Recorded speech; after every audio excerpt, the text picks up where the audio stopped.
Welcome to the channel Easy Trick of Computer Science students and for the professional students of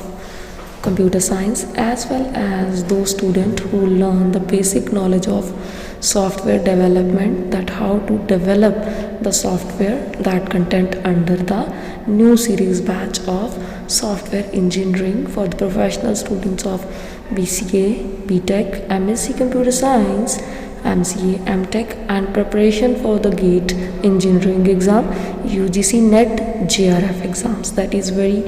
helpful series for all the students, either it's professional or it's layman, to fetch the knowledge about the application software or project development, that how they develop and what rule implementation. So the help for those students who understand the level of software engineering under the projects, either it's live or dummy projects. So the series tutorial already started into the channel, and those who don't see the previous tutorial part, link available under the description box and all parts available under the channel, so you can check it out and enhance your knowledge. So now we will continue the topic SDLC. So in the previous part we discussed about the first phase of the SDLC with the 3 steps, that is the analysis phase completion, and in this part we enter into the next phase of the SDLC, that after investigation and feasibility study, budget checking, everything you can check it out and move to the next step, that what we will do into the next step if everything is fine under the analysis phases. And अब हम पढ़ते हैं design face. अगर सब कुछ analysis face पे बिल्कुल perfect चल रहा है, आपने सारा डाटा कलेक्ट कर लिया पुराने सिस्टम का, तो ये फेस भी परफेक्शन की तरफ जाएगा। तो सबसे पहले जो इवैल्यूएट करना होता है डिज़ाइन फेस में, वो होता है ऑल्टरनेटिव सॉल्यूशंस। जो आपने डाटा पिछले एनालिसिस फेस में कलेक्ट किया कि उनका मैनुअल सिस्टम कैसे चलता है, या फिर कंप्यूटराइज सिस्टम था तो कैसे चल रहा था, या उसमें क्या क्या फ्लॉज रह गए थे, क्या क्या गलतियां थी और क्या आपको रिमूव करनी पड़ेंगी, और आपने ये देखा कि वो कितना बजट खर्चना चाहते हैं। अब इसमें हम देखेंगे एक्चुअल इम्प्लीमेंटेशन, कि जो आपने उधर से एक रॉ डाटा उठाया था एनालिसिस कर करके, और पूरा परफेक्ट आपको लगता है ट्रस्ट बेसिस के ऊपर नहीं, प्रैक्टिकल इम्प्लीमेंटेशन के ऊपर लगता है कि आपने जो भी डाटा उठाया, either it's from root cause और from the previous computerise system, जहाँ से मर्जी उठाया हो आपने, वो एक परफेक्ट डाटा होना चाहिए, तब इवैल्यूएट यहाँ पे एक परफेक्शन में जा सकता है। फिर इसमें सबसे पहले हम चेक करते हैं बजट के अकॉर्डिंग टू, कि अब हमने बनाना शुरू करना है, डिज़ाइनिंग शुरू होने लगी है काम की, तो सबसे पहले इकोनॉमिकली फिजिबिलिटी चेक होगी। सबसे पहले चेक करो कि do we have the budget, उन्होंने जो आपको बजट दिया, अब आप जो बनाने लगे हो, क्या हमारे पास वो बजट है, और अगर है तो आपको लगता है कि उनके पुराने सिस्टम में ये इशू था, हम रिजॉल्व इस डिज़ाइनिंग फेज में करके अगर उनके रॉ मटेरियल के अकॉर्डिंग टू बना के दे रहे हैं, उनको फिजिबल सिस्टम एक प्रोवाइड करवाने लगे हैं, तो कोई नया इक्विपमेंट जो आप डालने लगे हो, या फिर कोई भी स्टाफ मेंबर आपको उनकी टीम में एक नया चाहिए, तो क्या आपके पास वो कॉस्ट है, या आप जो बनाने लगे हो आपका टीम मेंबर कम पड़ रहे हैं और आप अपनी टीम में एक नया मेंबर डालने लगे हो। डिज़ाइनिंग फेज आपका अपना है,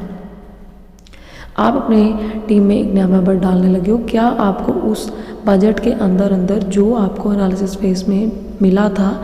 उसके अंदर रह के बना के क्या कोई कॉस्ट बेनिफिट हो रहा है, क्योंकि जो बना रहा है वो बेनिफिट भी ढूंढेगा। जैसे आप किसी से कोई प्रोजेक्ट बनवा रहे हो, वो आपको बना के देगा लेकिन बेनिफिट भी ढूंढेगा। बेनिफिट कैसे?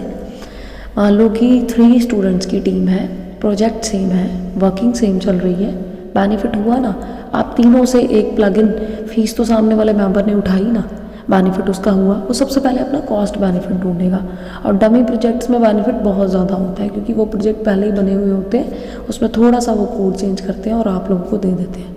लेकिन ऑन द लाइव प्रोजेक्ट अगर आप एक्चुअल में प्रोजेक्ट सीखना भी चाहते हो ना, तो इस SDLC के स्टेप्स को अच्छे से फॉलो करोगे तो डेफिनेटली आप भी लाइव प्रोजेक्ट्स बना सकोगे और इन फ्यूचर आप भी एक कॉस्ट बेनिफिट जो है वो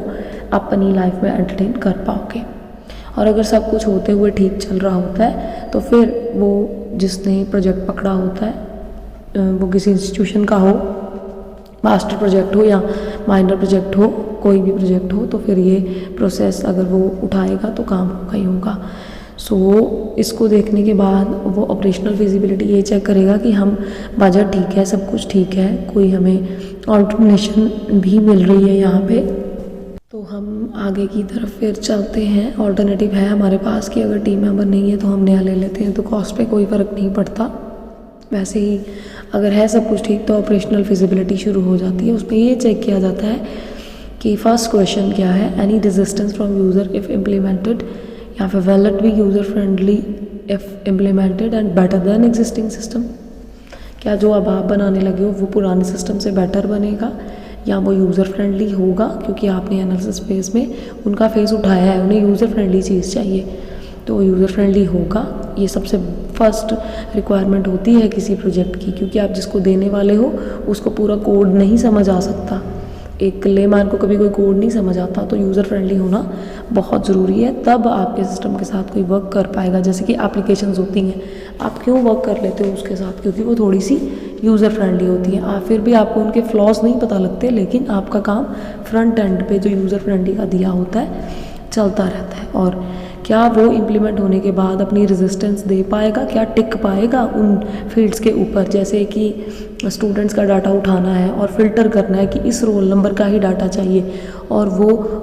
आप उसको सिस्टम बना के देते हो और वो रोल नंबर एंटर करते हैं अगर, तो क्या उस बच्चे का ही डाटा उठ के आता है या फिर कुछ और उठ के आ जाता है। ऑपरेशंस अच्छे से फिजिबिलिटी वाइज चेक किए जाते हैं डिज़ाइनिंग फेज के अंदर। And third part is the technical feasibility, और जो लोग प्रोजेक्ट के ऊपर काम कर रहे हैं क्या उनकी टीम में इतनी कैपेबिलिटी है कि अगर ऑपरेशन किसी में भी कोई पार्ट नहीं चल रहा या कोड में कोई भी इशू आ गया है नेक्स्ट फेज में जाने से पहले तो क्या वो यहीं पे उसको रिजॉल्व कर सकते हैं। ये टेक्निकल फिजिबिलिटी होना बहुत ज़रूरी है, और ये वो पर्सन सबसे ज़्यादा कॉस्ट बेनिफिट एंटर करवाता है अपनी लाइफ में जिसको सिस्टम सॉफ्टवेयर डेवलपमेंट के हर पार्ट की नॉलेज होती है, वो टेक्निकल फिजिबिलिटी उसके अंदर आती है। सो क्वेश्चन अराइज होते हैं कि will it solve the problem easily, क्या आप ये सारी प्रॉब्लम सॉल्व कर सकते हो और नया इक्विपमेंट अच्छे से बना के दे सकते हो। ये अपने आप से जो प्रोजेक्ट बना रहा है वो चेक करे, और अगर इन बाद में कोई डिफेक्ट आ गया उस सिस्टम में तो क्या आपने डिज़ाइनिंग फेज में माइनर सा चेंज करके उसको रिपेयर कर सकते हो। ये चीज़ें सबसे ज़्यादा ज़रूरी हैं डिज़ाइनिंग फेज़ के ऊपर, क्योंकि इसी के ऊपर ही आपका सारा सिस्टम डिपेंड करता है। सो इसका नेक्स्ट पार्ट हम नेक्स्ट ट्यूटोरियल में देखेंगे, जो कि as per the schedule by tomorrow आप लोगों को मिल जाएगा। Till then take care, thank you for watching.